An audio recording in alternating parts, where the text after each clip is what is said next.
Señores, y llegando a la conclusión de esta magnífica juramentación, para mí es un verdadero honor introducir a uno de los hombres más ilustres de la República Dominicana. Presidente del Partido de la Liberación Dominicana, expresidente de la República Dominicana. Con ustedes, el doctor Leonel Fernández Reina.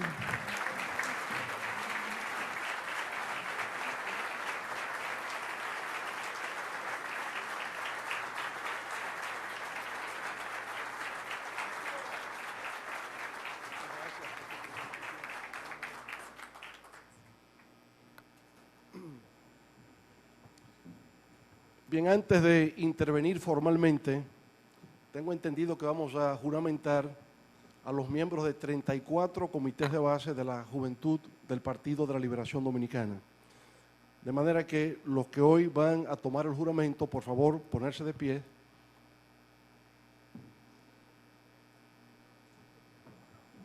Rompan la timidez. Bien, los que se van a juramentar todos, por favor, de pie. Con su mano derecha levantada, juran ustedes por Dios, por la patria y por su honor, cumplir y hacer cumplir los objetivos estratégicos de la juventud del Partido de la Liberación Dominicana, así como sus estatutos y su disciplina interna. Si así lo hicieren, que Dios, la patria y el Partido de la Liberación Dominicana os premien por ello. Muchas gracias, muchas felicidades y para adelante que vamos.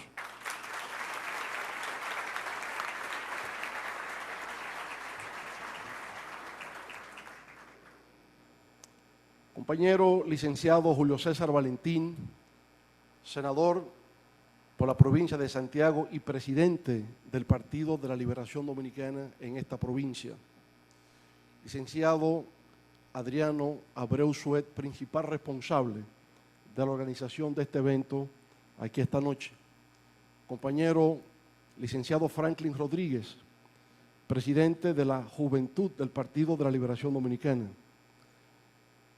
Distinguidos integrantes de la mesa de honor, distinguidos jóvenes que han tomado el juramento del Partido de la Liberación Dominicana aquí esta noche, compañeras y compañeros, amigos todos.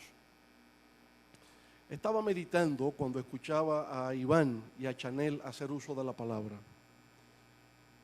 A Iván le pregunté cuando terminó su discurso y luego de felicitarle, porque debo confesar que me impresionó mucho, al igual que Chanel. Ya quisiera ver a algunos políticos en el escenario nacional hablar como ellos.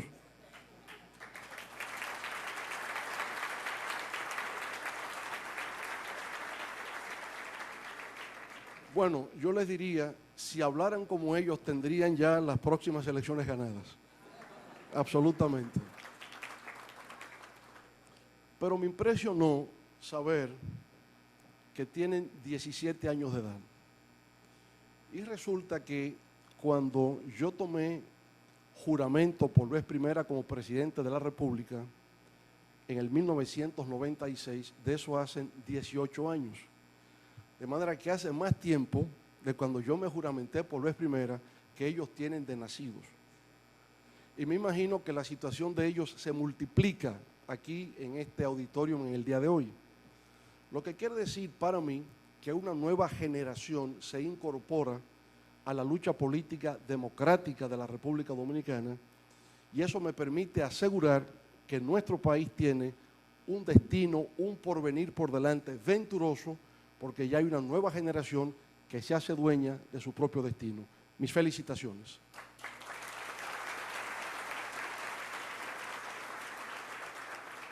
Naturalmente, debo decirles que en la historia siempre ocurre así.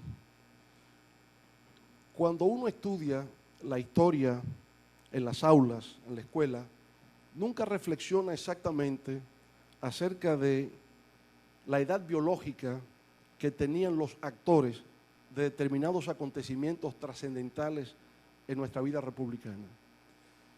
Pero cuando se forma el movimiento La Trinitaria en el año de 1838, Juan Pablo Duarte, el padre fundador, solo tenía 25 años de edad. Francisco de Rosario Sánchez, 18 años de edad. Ramón Matías Mella, 19 años de edad. Juan Nepomuceno Ravelo, Juan Isidro Pérez, 20, 21 años de edad. Es decir, eran todos jóvenes los que estaban participando en algo que implicaba un gran riesgo, como era promover la separación de Haití de la República Dominicana, que entonces nos ocupaba en términos militares, y a partir de ahí crear un Estado nacional independiente que sería la República Dominicana. Esos jóvenes que formaron la Trinitaria y que estaban dispuestos a arriesgar vidas y bienes, fueron visionarios y se comprometieron con una causa noble que hoy se reconoce, la causa de la independencia, de la creación de la República Dominicana. Por cierto, que dentro de 30 años exactamente, en el año 2044, celebraremos el bicentenario de la fundación de la República y les corresponderá a ustedes como generación estar a la vanguardia de nuestro país en el festejo de los 200 años de haberse proclamado la independencia de la República Dominicana. Pero igual pasó con quienes participaron en la guerra restauradora, los que lucharon entonces por romper la anexión a España y los que siguieron participando en la resistencia a la ocupación norteamericana de 1916 a 1924, que por cierto, dentro de 2 años, en el 2016, vamos a conmemorar el centenario de esa ocupación de los Estados Unidos en nuestro país. Y el año próximo, en el 2015, el 50 aniversario de la ocupación durante la Guerra de Abril de 1965. Y en ambos casos, quienes hicieron resistencia a esa ocupación en el 16 y quienes enarbolaron el sentido de la soberanía nacional en el 1965 eran también jóvenes. El coronel Francisco Alberto Camaño Deñó, en el año de 1965, tenía tan solo 32 años de edad. De manera que la historia siempre la han hecho los jóvenes. Cuento el caso de República Dominicana, pero si también vemos lo que ha acontecido en la historia universal, siempre son los jóvenes los que asumen el rol de vanguardia, el rol protagónico en la construcción del destino de una nación. Ahora les ha correspondido a ustedes. Hoy se han juramentado, han hecho ese compromiso de garantizar no solo la supervivencia de la República Dominicana, sino que nuestro país sea donde prevalezca siempre el reino de la democracia, de la libertad, de la justicia social, de la dignidad de los seres humanos. Ese es el compromiso serio, solemne, que ustedes han asumido aquí en el día de hoy y que estoy seguro van a cumplir a plena cabalidad.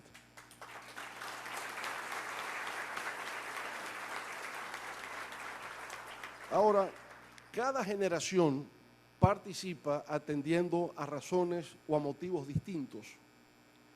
Por ejemplo, cuando a mi generación le tocó empezar a participar, era en condiciones radicalmente distintas a las de ustedes ahora. Y a las generaciones que me antecedieron también en condiciones muy distintas a las de ustedes. Porque en el ámbito estrictamente político, lo que se estuvo debatiendo aquí en la República Dominicana, como en el resto de América Latina y en distintas partes del mundo, durante los últimos 70 u 80 años, era el cómo se accedía al poder. ¿Cuál es la forma legítima, legal, de apoyo, respaldo popular, de acceso al poder?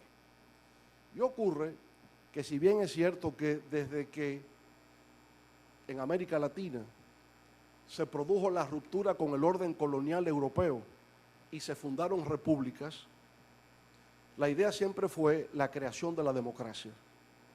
Y cuando hablamos de una democracia, la única forma legítima de acceso al poder es con el respaldo del pueblo expresado en las urnas.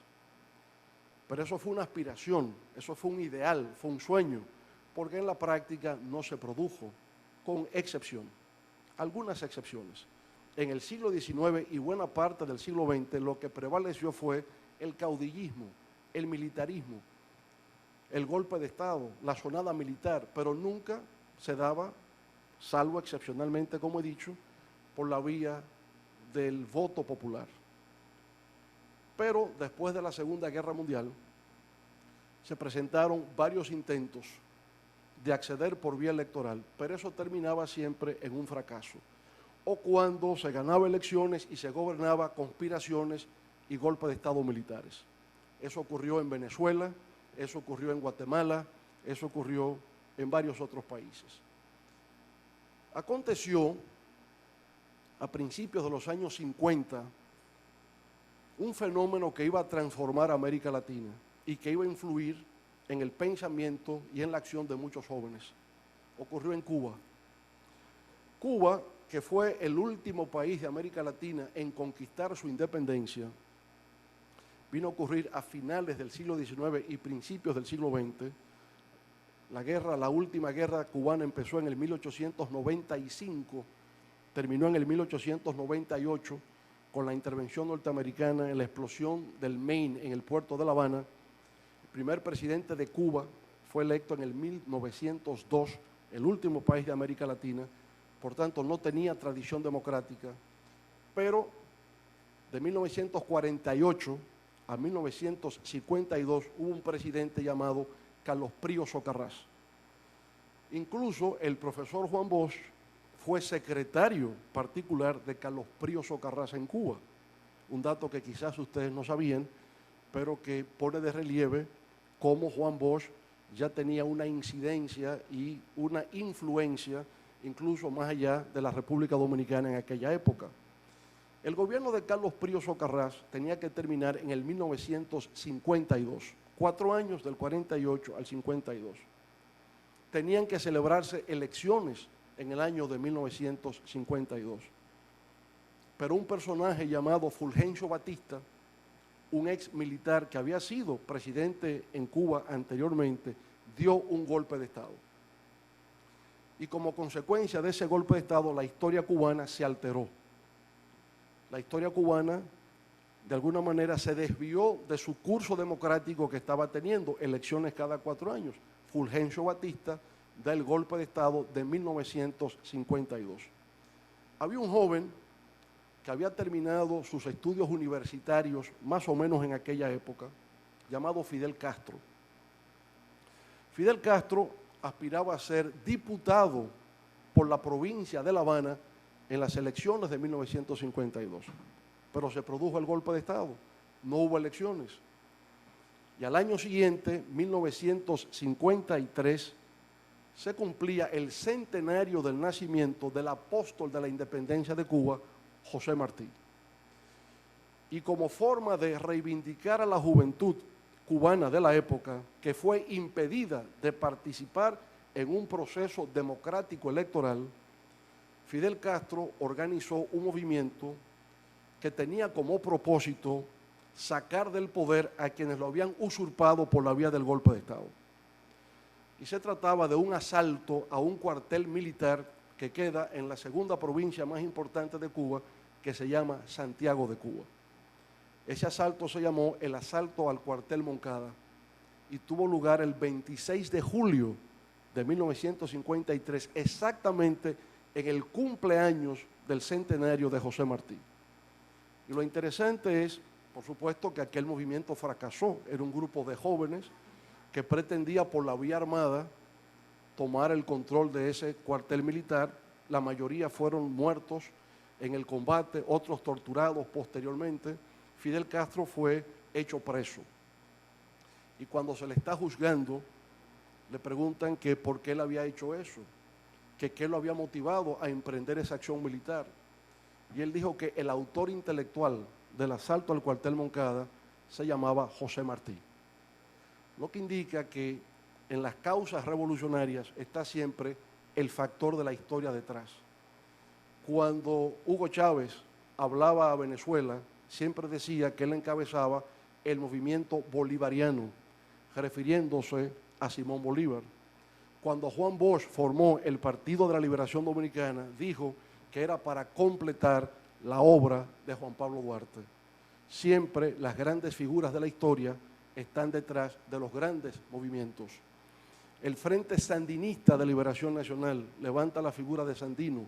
el Frente Farabundo Martí de Liberación Nacional levanta la figura de Farabundo Martí como uno de los líderes históricos de El Salvador.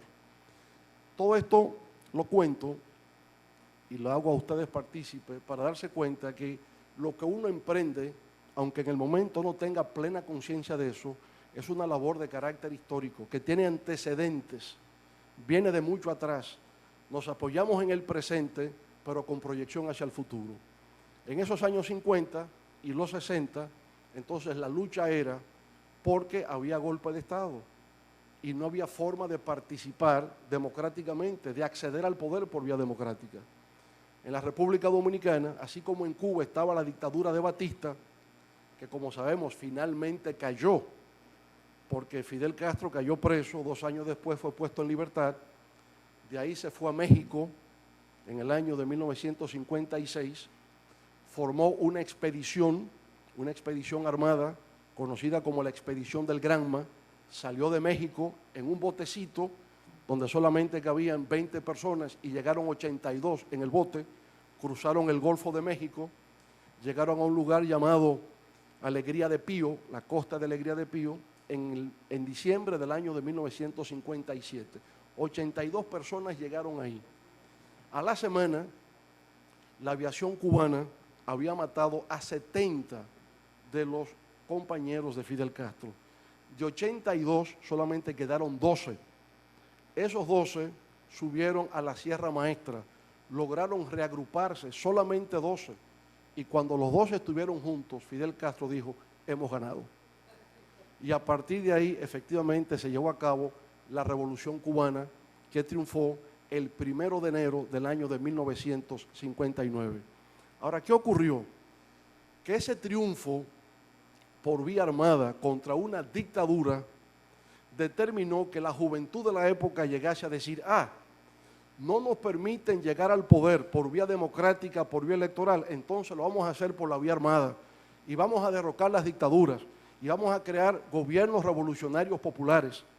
Y un grupo de jóvenes dominicanos que estaba en Cuba dijeron, vamos nosotros ahora para la República Dominicana y vamos a derrocar a Trujillo.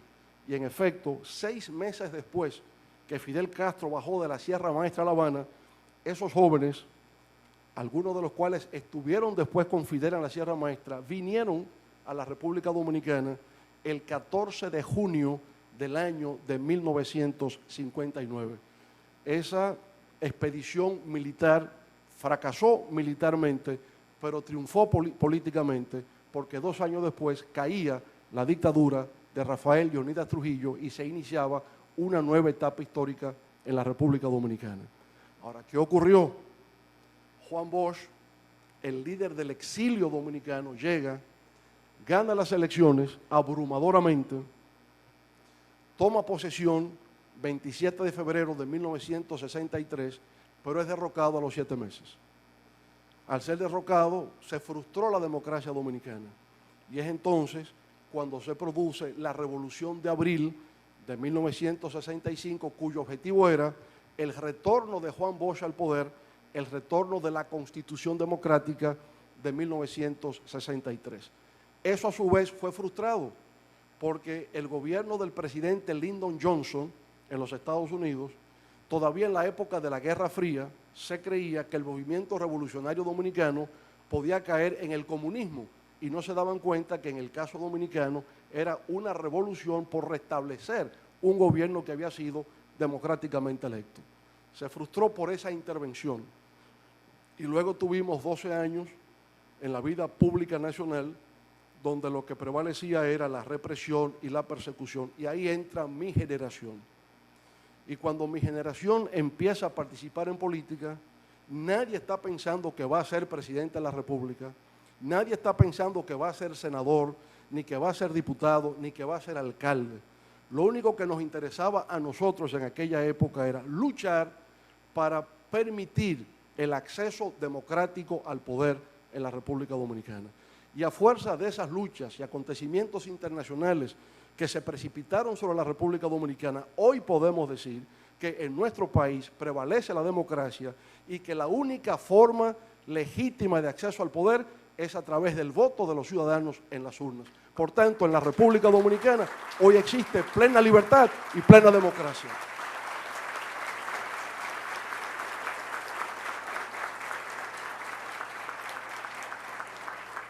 Ahora le toca el turno a ustedes. ¿Y de qué es lo que se trata cuando ya se ha logrado el acceso democrático al poder? De lo que se trata ahora es cómo se logra la prosperidad, cómo se logra el bienestar, cómo alcanzamos el desarrollo, cómo podemos modernizarnos, cómo podemos tener un país que sea admirado y respetado internacionalmente por los avances que podemos tener. Ese es el reto de la generación de ustedes. Por eso, ustedes hoy deciden participar en un partido político porque tienen que dejar un legado. En algún momento la antorcha les será pasada a ustedes. Y cuando ustedes tengan la antorcha en las manos, tienen que dejar un legado para las futuras generaciones de la República Dominicana. Y en el proceso en el cual ustedes a partir de hoy se integran, van a aprender cosas que no podrían haber aprendido si no participan. Porque estamos equivocados si creemos que todo lo que se aprende en el aula, se aprende en la universidad o se aprende en la escuela. Lo que uno aprende ahí, tiene que aplicarlo en la vida. Y en la vida lo que uno encuentra es el conflicto. Uno lo que encuentra son dificultades, obstáculos. Y esos obstáculos se vencen en la lucha permanente, en la perseverancia, en la tenacidad por lograr cosas. Pero lo interesante es que no lo van a hacer solos, porque solos no podemos hacer gran cosa, solos no podemos transformar un país. Estando solos individualmente no podemos influir en el destino de nuestra nación. Tiene que ser en combinación con otros para construir una fuerza y juntos entonces, pensando de la misma manera en lograr estos objetivos, es que podemos transformar la República Dominicana en un país donde la pobreza extrema desaparezca, donde la miseria ya no exista y donde haya ese bienestar y esa prosperidad. Esa es la República Dominicana del siglo XXI, esa es la República Dominicana del 2044, cuando estemos celebrando el bicentenario de la fundación de la República Dominicana.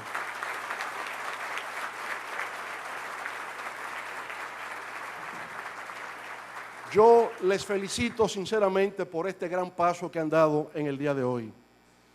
Es un paso en el que ustedes asumen la defensa de una causa, la defensa de unos valores, de unos principios. No se participa en política de entrada buscando un cargo, buscando una posición. Uno lo que hace es que asume la defensa de una causa y como resultado de eso, sus compañeros, la sociedad va a ir descubriendo en ustedes ciertas cualidades y ciertas condiciones y los irán promoviendo a posiciones de liderazgo. Pero es el trabajo, asumir con nobleza la defensa de una causa, de unos valores y de unos principios. Y eso los llevará lejos en la vida, porque sobre todo les brindará el placer, el honor y el privilegio de servir con honestidad y con integridad a los mejores beneficios de la República Dominicana. Mis felicitaciones más sinceras para todos ustedes. Los exhorto a seguir esta causa y en los momentos más difíciles siempre piensen que a pesar de todo, no importa lo que sea, es para adelante que vamos. Muchas gracias.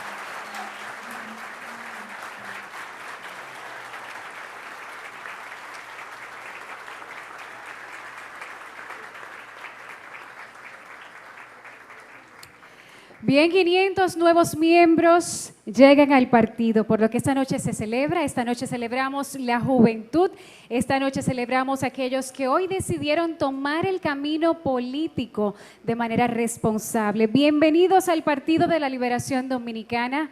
Gracias por contar con su asistencia, gracias por sacar de su tiempo y estar aquí con nosotros por este bien en común que todos queremos. María Alejandra Guzmán estuvo acompañándoles y les deseamos un feliz resto de la noche.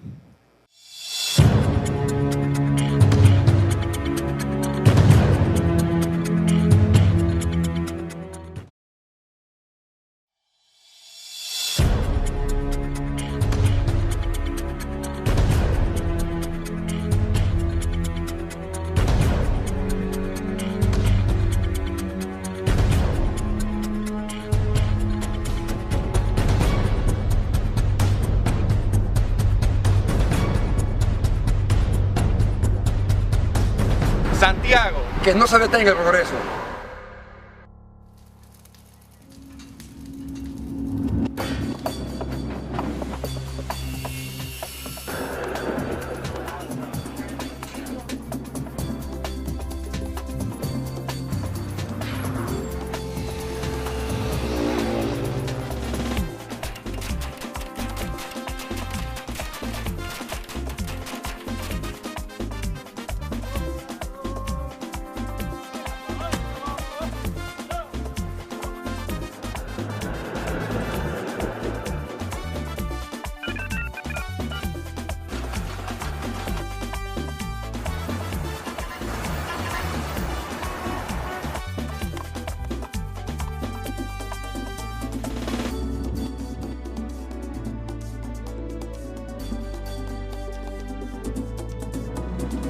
Que no se nos puede